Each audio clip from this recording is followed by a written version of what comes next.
Sahilanthropus was going to be a manned weapons platform. I designed a cockpit in its head, and I planned to fill it with water as a buffering agent. Like how Paz modified Zeke for human control. Don't compare me to some amateur. I designed it for human control from the beginning. The problem was miniaturizing the posture control AI. You remember the reptile pod? The AI that controlled your unmanned weapons. Attaching it externally makes it vulnerable, so this time I wanted it beneath the arm. Meaning I had to make the AI smaller. I got it down to less than 1/10 the size without any loss in computation speed. But it was still too big for the cockpit. There wasn't enough room for the pilot. If I made the head bigger, its body would have to be bigger to support it. Too big to be practical. In the end, human piloting was taken off the table. I tested a remote control system too, but there was the time lag and I wasn't satisfied with its precision either. Plus, it would be useless if the enemy jammed it. So next, I went back to trying an AI-only system. To do that, I had the AI pods recovered from Nicaragua. This was a hybrid AI, a combination of Peace Walker's reptile and mammal pods. The only AIs that had ever successfully operated an unmanned nuclear weapons system. Really? You'd need some help to get that working. Expert help. Did you work with someone? I worked alone. You did that yourself?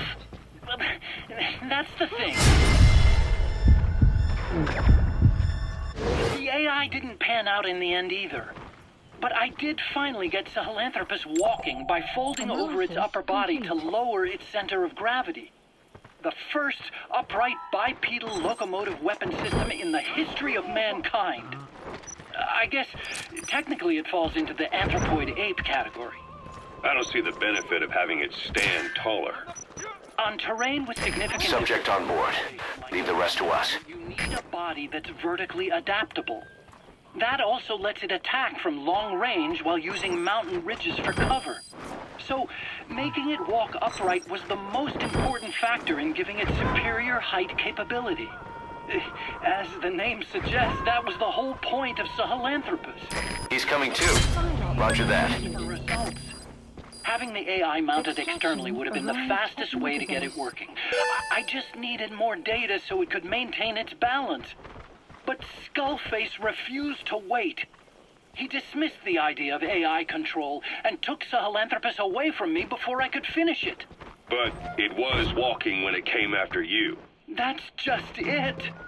I don't understand how Skullface got it to move upright, without a pilot or an AI. And walking at that speed, too. It's beyond anything I could have imagined. This is like the Wright brothers making it to the moon. I'm just as clueless as you are. So this Sahilanthropus, where is it now? I have no idea. All my experiments took place at that cave. I've never seen it anywhere else. Besides, it's still just an incomplete prototype at this point, and nothing but a paper tiger. Even if it can walk, it's far from being a viable weapons platform. It wouldn't be useful in actual battle. Emmerich will remain here at Mother Base for now, but not as a member of Diamond Dogs. I still don't trust him. That work for you? Fine by me. He can't be allowed any contact with staff either. Yeah. A lot of the guys would love some payback for 9 years ago. We still need him alive. But we have to restrict his movements. He can only go where we tell him. And of course, the interrogations will continue. He worked for that skull bastard for nearly a decade. He still has more to tell us. How long are we gonna press him? If our investigation shows he really had nothing to do with the attack, we'll reconsider his place here. But I don't expect that to happen. Remember that water tank-shaped object in Emmerich's lab in the Soviet base camp? The thing that started talking to you like a possessed answering machine. That was a pod built for housing the AI used to control unmanned weapons. You remember, back in '74 in Costa Rica. It was in those machines you fought there. They were designated Pupa, Chrysalis, Cocoon, and Basilisk. And each of them was fitted with an AI unit called a reptile pod. Emmerich created it. It mainly handled the machine's posture control and autonomous behavior. But the Basilisk, aka Peace Walker, also featured a second AI pod. That one was called the Mammal Pod, and it was created by Dr. Strangelove. She tried to recreate the boss's personality through the Mammal Pod, but you pulled out its memory boards. That's when it transferred its own functions to its reptile pod. Just like a human brain compensating for damage by using the remaining healthy parts. The result was a unique entity, a hybrid of the reptile and the mammal. It sank to the bottom of Lake Nicaragua with Peace Walker. But apparently they salvaged.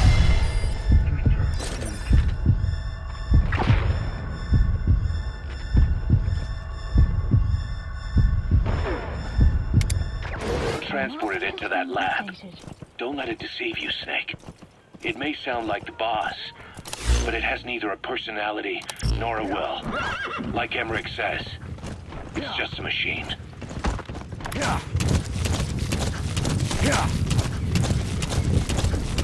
Whoa, whoa!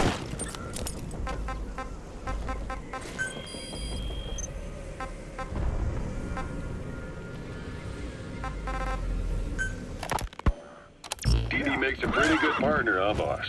Too early to say. Yeah? Just seeing him come back makes me real proud. What breed is he? He's not a husky. You're right. Siberian Husky is a cross between a Spitz-type dog and a wolf. I think Dee might have some wolf blood in him, too. He isn't just smart. He's also shown remarkable judgment. If he doesn't do what you want him to, he's just doing what he thinks is right in the situation. And he's steady under fire. Remember, he's no lap dog. But learn his strengths, and you'll understand each other soon enough. You'll make one hell of a team.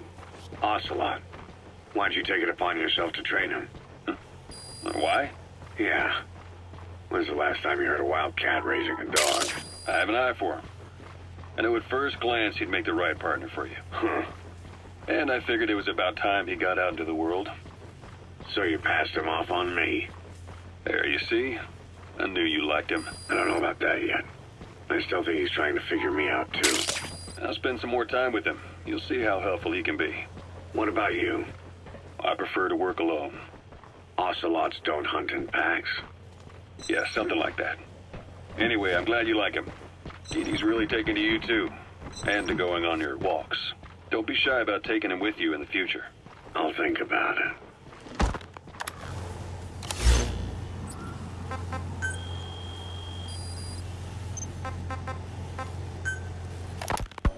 Ever since the attack on your unit 9 years ago, the name Big Boss has become known the world over. What do you mean? Those of your men who survived traveled far and wide. They fought throughout the world. In fact, they're part of the reason we have all these PFs now. Every one of them suffered their own phantom pain from losing you. Talking about you wherever they went helped to heal their wounds. Your actions and words, your legend, has been told on every battlefield they've set foot on. Obviously, as the tales have spread, the truth's been distorted, painted over. Big Boss sacrificed himself to show us the threat that Cypher poses. He sounded a warning, so it goes. A warning? Too much power destroys the hands that hold it. Apparently, you chose to be a living example of that. I never said any of that. The moment any truth is passed on, it starts turning into fiction. The problem is, fiction inspires people more than facts. To the world, you're now the legendary mercenary Big Boss. The lessons you've taught the PFs are the reason they're so widespread. They're the reason they've survived. And you know what they all aspire to? To one day go nuclear, just like you did, and stand up to Cypher. Of all the stupid things you could do. They'll never understand what you really wanted. Heroes are misunderstood. It takes a man of the same caliber to understand what drives him.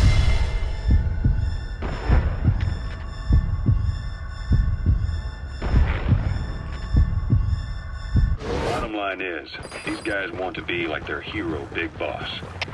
And deep down, they all have their eyes on nuclear weapons. They say that a nuke is the only means of standing against Cypher. But these days, it's becoming little more than a slogan to rally the troops and survive in a cutthroat business. Currently, there are 3 major PFs who've expanded into Central Africa. CFA, Rogue Coyote, and Zero Risk Security.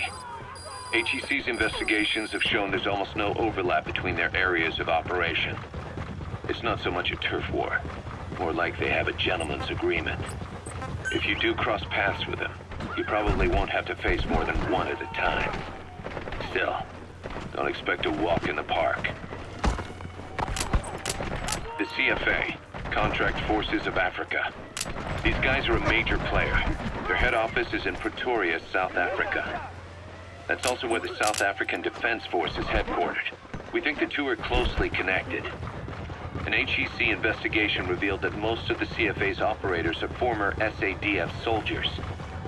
South Africa has been locked in struggles with neighboring regimes for years.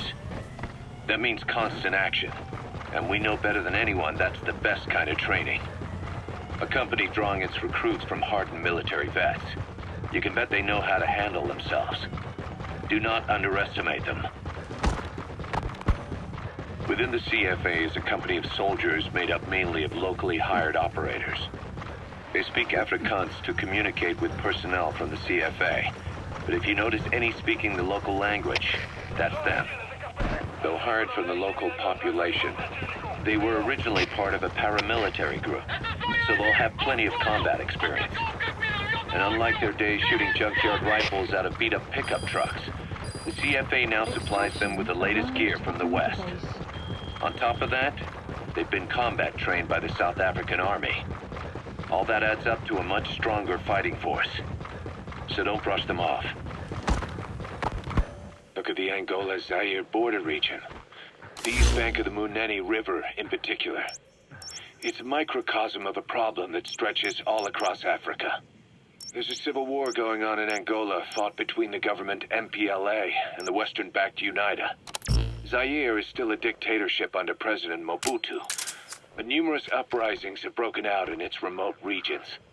With all the trouble elsewhere keeping their hands full, neither government has control over their side of the border. They depend on militias and PFs, as do the rebels. Government forces, guerrillas, militants, groups of all shapes and sizes hawk whatever resources they can to hire PFs. Conflict brings PFs. PFs expand the war zone, and more conflicts erupt in a continuous chain reaction. Sounds like our kind of work. Mother Base could grow by leaps and bounds.